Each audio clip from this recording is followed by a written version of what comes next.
আমার দ্বিতীয় ভৌতিক গল্প। রাতের ঝালুয়ার বের রেল স্টেশন।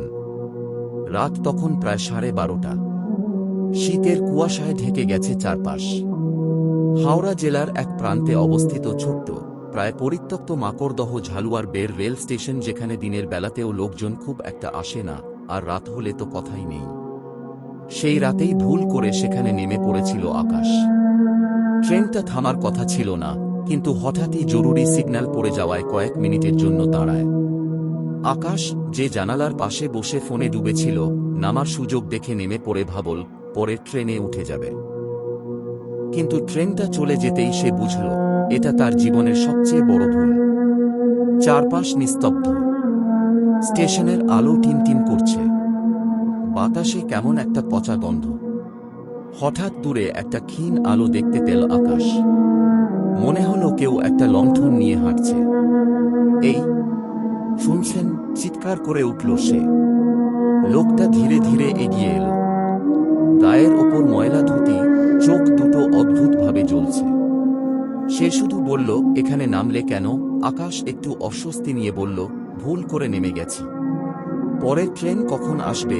লোকটা হেসে উঠল, একটা শীতল, কাঁপন ধরানো হাসি। এই স্টেশনে ট্রেন আর থামে না। আকাশের বুকের ভেতরটা কেঁপে উঠল। মানে?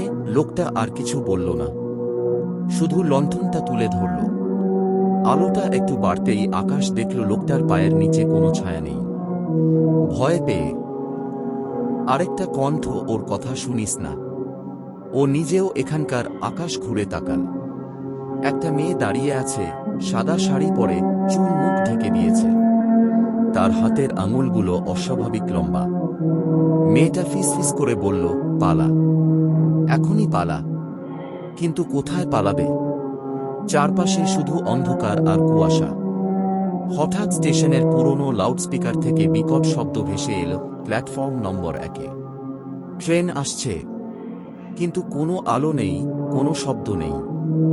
তবুও ট্রেন আসছে। আকাশের সামনে দিয়ে হঠাৎ একটা অদৃশ্য কিছু ছুটে গেল। বাতাসে ঝাপটা, কানে বিকট শব্দ, যেন একটা ট্রেন তাকে ঘিরে ছুটে গেল, কিন্তু দেখা গেল না কিছুই। তারপর নিস্তব্ধতা। আকাশ দেখল সে একা নয়। স্টেশনের চারপাশে দাঁড়িয়ে আছে আরও অনেক মানুষ। কিন্তু তাদের কারো মাথা নেই, কারো চোখ নেই, কারো শরীর অর্ধেক। সেই লণ্ঠনওয়ালা লোকটা আবার সামনে এলো। এবার তার মুখটা স্পষ্ট, কিন্তু সেটা মানুষের মুখ নয়, যেন পোড়া, বিকৃত কিছু। সে ধীরে ধীরে বলল, এই স্টেশনে যারা একবার নামে তারা আর যায় না। আকাশ চিৎকার করে দৌড়াতে লাগল। কিন্তু যতই দৌড়ায়, স্টেশন শেষ হয় না। শেষবার সে যখন পিছনে তাকাল, দেখল সেই মেয়ে, সেই লোক, আর আরও অনেক অদ্ভুত মুখ তার দিকে এগিয়ে আসছে। পরের দিন সকালে গ্রামের লোকজন স্টেশনের পাশে একটা লণ্ঠন পড়ে থাকতে দেখল, আর তার পাশে আকাশের মোবাইল। কিন্তু আকাশ, তার আর কোনো খোঁজ পাওয়া যায়নি। লোকজন আজও বলে, রাতে যদি কখনো মাকড়দহ ঝালুয়ার বের রেল স্টেশনের পাশ দিয়ে যাও, আর যদি দূরে একটা লণ্ঠনের আলো দেখো, তাহলে কোনো দিনই কাছে যেও না, কারণ ওটা হয়তো কোনো মানুষই নয়।